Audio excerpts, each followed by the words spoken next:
I think Benedict, by resigning, is saying that this is a vocation. He was called to this, but that he believes that he can no longer fulfill that task in the way that perhaps John Paul thought that he could fulfill that task.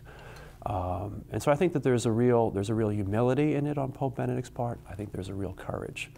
And in that sense, I think it will be ultimately very good for the Church and for the papacy. I think that we saw under Pope Benedict both real struggles and then also the beginning of an effort to better respond, have a better media presence, and to communicate better. I think that's been a weakness of the Vatican in the sense of communicating. In that sense, I think it's become much more difficult, but I also think that it would be helpful for Catholics and others to rethink what the Pope should be doing, and that the Pope is not meant to be the sort of the only actor in the Church, the only agent who's doing things, that he is a bishop, and he has his brother bishops around the world who can help him carry the burden of leading the Church.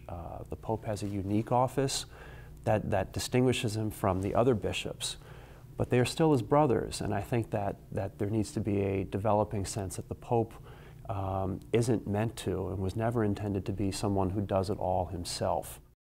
It seems to me that he will have a situation much like a retired bishop would, in the sense that I imagine he would still wear white, he would still be called Your Holiness, he would be the Bishop of Rome emeritus, as it were.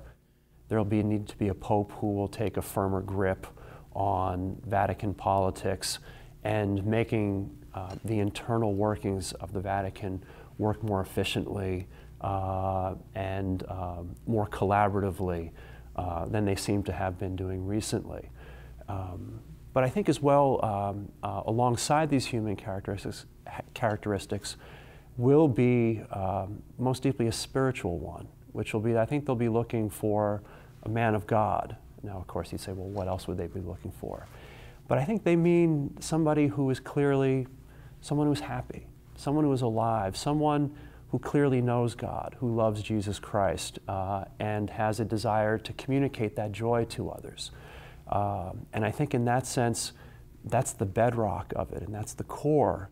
A pope will be somebody who is looking at persons of other faiths as brothers and sisters, not minimizing differences or trying to pretend that they don't exist, but rather approaching them in a spirit of friendship, a willingness to see what are the points of contact, what are the things that the different religions can do together. Benedict, in terms of the time that he spent writing his 3 books on Jesus while he was Pope, that's really significant. It's not simply a matter that this was just a scholar or professor who wanted to keep on doing his scholarly work.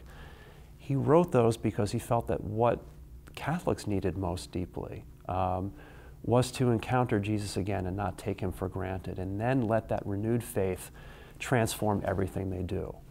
In that sense, I think he's setting something in motion that will take years or decades to unfold.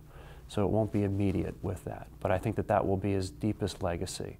I think that sometimes Pope Benedict's pontificate was unnecessarily hurt by real problems in communications that clouded the message, clouded the good things he was trying to do, and brought him into unnecessary controversy sometimes. So I would hope that future popes going forward will be more attuned both to not simply to the content of the faith, but also to communicating that effectively for believers and for Christians and for other believers in all humanity.